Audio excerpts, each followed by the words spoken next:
बिस्मिल्लाहिर्रहमानिर्रहीम। अस्सलाम वालेकुम। लाखों करोड़ों दुरूदो सलाम मोहम्मद मुस्तफ़ा सल्लल्लाहु अलैहि वसल्लम और आले मोहम्मद पर। मैं हूं उमर दराज गोंदल और आप मेरा फेसबुक और यूट्यूब चैनल देख रहे हैं। नाज़रीन, गेम इज ओवर।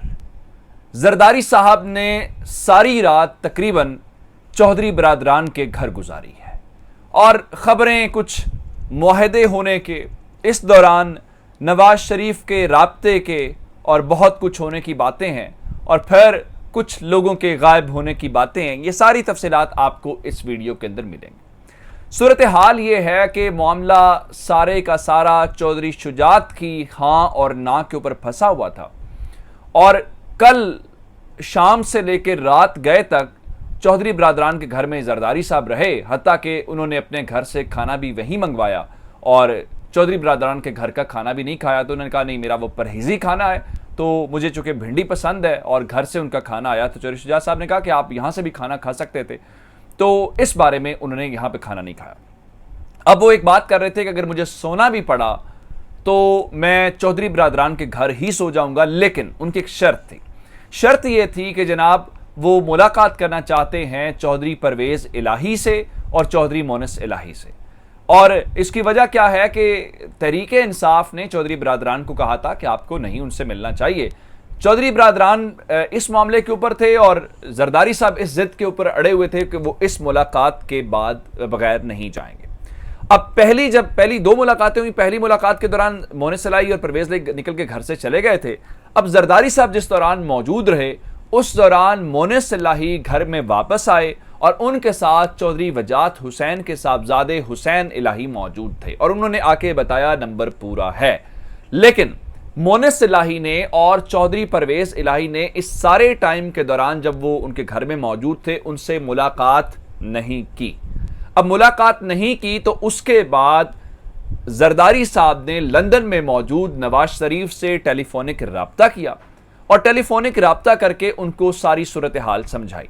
अगर मैं इस खबर को यहां पे रोक के आपको एक ब्रेकिंग न्यूज दूं तो वो ये है कि रात गए नून लीग के 2 मजीद एमपीएस गायब हो गए हैं और वो जो एमपीएस हैं उनके मुतालिक जो खबर है कि उनका अपनी पार्टी से राबता मुनक़ता हो गया है।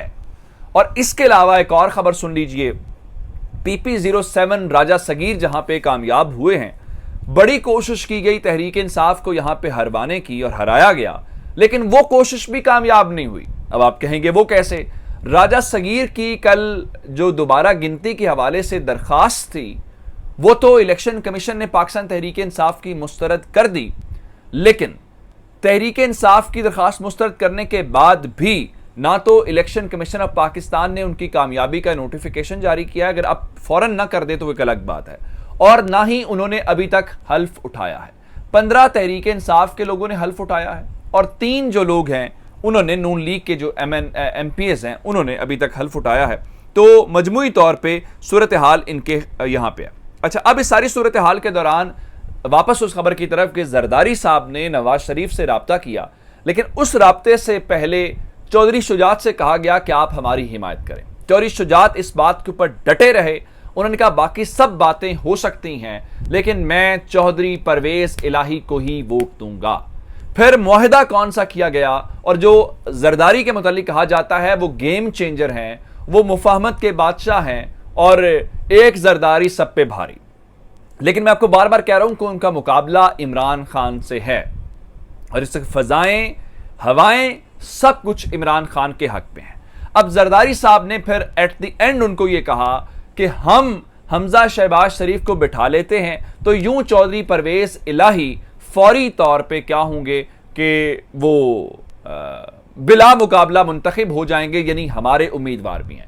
लेकिन इसके थोड़ी ही देर के बाद राना सनाउल्लाह ने रात को बयान जारी कर दिया और कहा कि चौधरी परवेज इलाही नहीं बल्कि हमजा शहबाज शरीफ ही हमारे वजीर आला के उम्मीदवार होंगे। अब उनसे कहा क्या गया?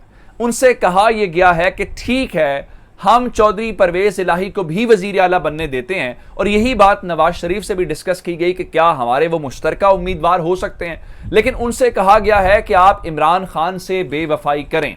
वो बेवफाई कैसे है? वो बेवफाई इस तरह से है कि आपने अगर इमरान खान आपको कहें, क्योंकि इस एक बात जानिए इलेक्शन की तरफ, अगर वजीर आला बनने के बाद इमरान खान आपको ये कहते हैं कि आप असेंबली डिसॉल्व कर दें, तो आप इमरान खान के कहने के ऊपर असेंबली डिसॉल्व ना करें।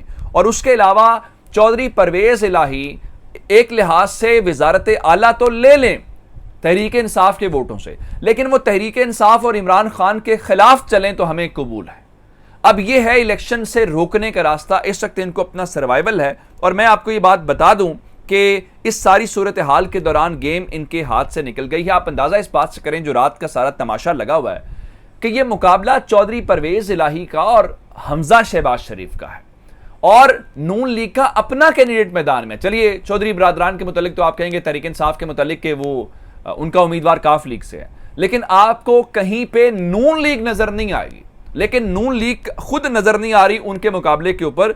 जरदारी साहब जो हैं वो इस सारी सिचुएशन के दौरान नजर आते हैं। इससे आप अंदाजा करें कि जरदारी साहब किसके कहने के ऊपर आए हैं, और वो जरदारी साहब जो अदालत में पेश नहीं हो सकते, वो जरदारी साहब जो बीमार थे और दीगर कई बीमार, वो सारे अल्लाह का शुक्र ये है कि वो सेहतयाब हो चुके हैं, और इस सब का क्रेडिट इमरान खान को जाना चाहिए। अब इस सारी सिचुएशन के दौरान जो गेम बदली है वो चौधरी मोनिस इलाही ने बदली है, और चौधरी मोनिस इलाही जो हैं वो सिर्फ और सिर्फ बातें ये हैं कि गारंटी हमें दे दें, और क्योंकि आपको इलेक्शन कहा यह गया है, उनको डराने की कोशिश ये की गई है कि अगर आप वजीर आला बन जाते हैं, जितना अरसा आप गुजारेंगे आपके भी हक में है और हमारे भी हक में है। उसकी वजह क्या है? अगर आप इलेक्शन के ऊपर चले गए और पाकिस्तान तहरीक इंसाफ इन केस दोबारा जीत के भी आ गई, तो जीतने के बाद भी चौधरी परवेज इलाही को वजीर आला नहीं बनाएंगे, तो यहां पे आके हमारा और चौधरीयों का एक मफाद है, इसलिए आप इस बारे में करें। अब इस सारी सिचुएशन के दौरान एक और जो गेम मैं आपको बताना चाहता हूं, नंबर तहरीक इंसाफ का पूरा है। मैं खुद रात को कुछ एमपीएस से मैंने बात की है और मैंने उनसे पूछा है कि आप ये बताइए कि नंबर्स क्या हैं। उन्होंने मुझे कहा जी 186, उन्होंने भी पूरे किया, मैंने बाकी दोस्तों से। अब गेम है क्या?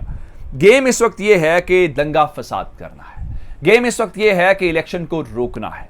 ये बहुत इम्कान आज मौजूद है कि एक ये भी हो सकता है कि नून लीग आज बायकॉट कर दे इस सारी सिचुएशन का, लेकिन उसका इम्कान कम है।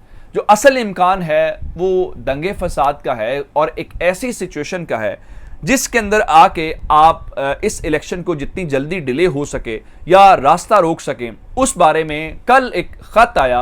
चूंकि ये इलेक्शन डिप्टी स्पीकर ने करवाना है, बहुत सारे लोग कह रहे हैं कि डिप्टी स्पीकर के खिलाफ तहरीक अदम एतमाद क्यों नहीं पेश करती तहरीक इंसाफ। मैं उस हवाले से भी आपको बता देता हूं। उसकी वजह यह है कि सुप्रीम कोर्ट का ऑर्डर मौजूद है और सुप्रीम कोर्ट के ऑर्डर के अकॉर्डिंगली आपने चलना है। उस ऑर्डर के अंदर लिखा हुआ है कि 22 तारीख को इतने बजे डिप्टी स्पीकर पंजाब असेंबली दोस्त मजारी जो हैं वो इलेक्शन कंडक्ट करवाने के पाबंद होंगे। इसलिए अगर आप दोस्त मजारी को पहले हटा देते हैं तो इसका मतलब ये होगा कि आप सुप्रीम कोर्ट के हुक्म की खिलाफ वर्जी कर रहे हैं। अब बहुत सारे लोगों का अंदाजा ये है कि अब इनके पास सिर्फ एक ही रास्ता है, और ये जो गड़बड़ करना है ऐवान के अंदर, प्रोसीडिंग्स जो हैं असेंबली की, उनको डिस्टर्ब करना, ये काम ना काफ लीग करेगी, ना ये काम तहरीक इंसाफ करेगी जो वाज़े मेजॉरिटी के साथ सीएम बनने जा रहे हैं। ये काम खुद नून लीग करेगी। तो इसलिए अब सारी बातें वो एक जरदारी सब पे भारी का नारा आज इख्तिताम पजीर हो जाएगा, लेकिन बहरहाल बहुत कुछ स्टेक के ऊपर लगा हुआ है और जरदारी साहब धमकियां ये देते फिर रहे हैं कि मेरे पास कुछ ऐसा नंबर है तहरीक इंसाफ का कि वो लोग वोट नहीं देंगे। लेकिन मैंने आपको शुरू में बता दिया कि इनके अपने 2 लोग इस वक्त जो हैं वो गायब हो गए हैं, राब्ता उनके साथ नहीं है। तो जो काम ये करने चले हैं, आसिफ अली जरदारी, चौधरी परवेज इलाही भी पुराने पंजाब के खिलाड़ी हैं, वो माहिर हैं। मेरा ख्याल यह है कि गेम इज ओवर और गेम अब इनके हाथ से निकल चुकी है। अब चंद घंटे रह गए हैं जिसके बाद मामला बिल्कुल अपने मंतकी अंजाम तक पहुंच जाएगा। लेकिन मेरे ख्याल से ये इन्होंने बहुत बड़ी गलती की इलेक्शन ना करवा के। पाकिस्तान में अभी भी पॉलिटिकल स्टेबिलिटी नहीं आएगी जब तक आप आम इलेक्शंस नहीं करवा लेते। अपना बहुत सारा ख्याल रखिएगा। खुदा हाफिज।